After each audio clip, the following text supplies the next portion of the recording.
Dear friends, pace bene, peace and all good. Warm Advent greetings from the Laudato Si Movement. I'm grateful to participate in this remote format in your important gathering on nonviolence. How does this relate to Laudato Si and the effort to turn it into action? It's worth noting and reminding ourselves that right from the get-go, the encyclical cites violence as a core driver of the ecological crisis. Right there in its opening, in the second paragraph, Pope Francis uses violent imagery. Let me read. Pope Francis writes, "We have come to see ourselves as lords and masters of the earth, entitled to plunder her at will." And then he spells it out explicitly. The violence present in our hearts, wounded by sin, is also reflected in the symptoms of sickness evident in the soil, water, air, and in all forms of life.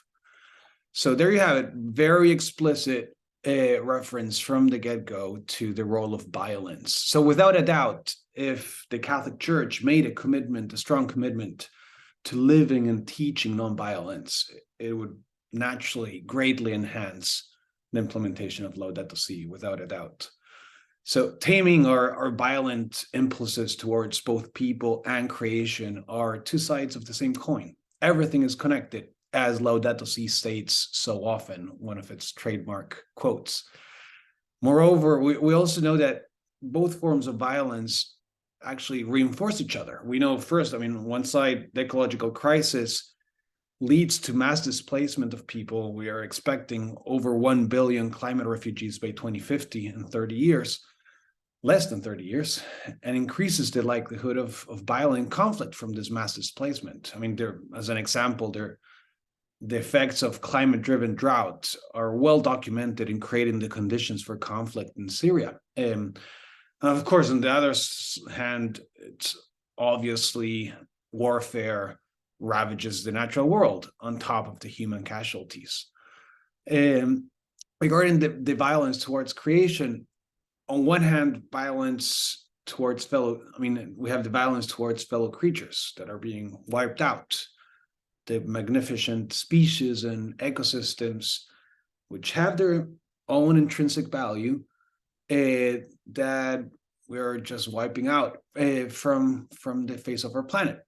The biodiversity emergency that is so prominent and not well known enough.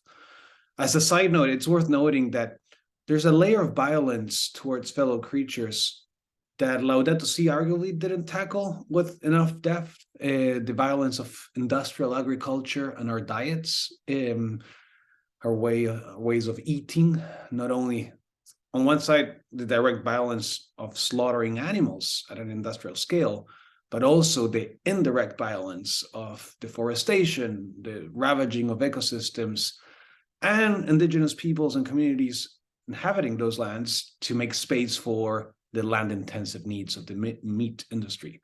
I hope, as a side note again, that we collectively take this up more intentionally at some point. But well, on the other hand, we have the violence of environmental. We know that the violence of environmental destruction always entails violence indirectly towards, and sometimes directly towards, humans as well. As an example, the burning of fossil fuels here in Europe or anywhere else is a way of inflicting violence upon the poor in Bangladesh or the Philippines, as well as our children and grandchildren.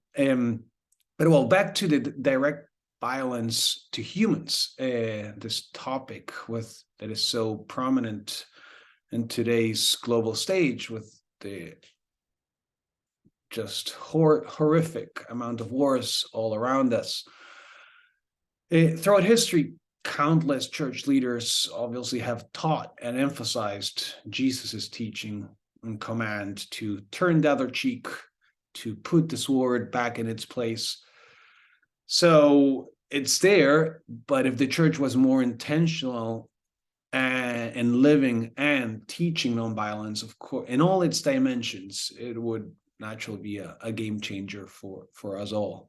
So I'll close with a beautiful image, a very vivid image from Prophet Isaiah. Let me read this well-known verse. They shall beat their swords into plowshares and their spears into pruning hooks. How telling, right? Swapping warfare for tilling the land, swapping violence for harvesting the gifts of Mother Earth. What a beautiful image. Indeed, peace among humans and peace with the earth are two sides of the same coin. So, well, thank you. Thank you for your important efforts. Praise be God for your important gathering. Laudato Si. God bless, and we'll be in touch.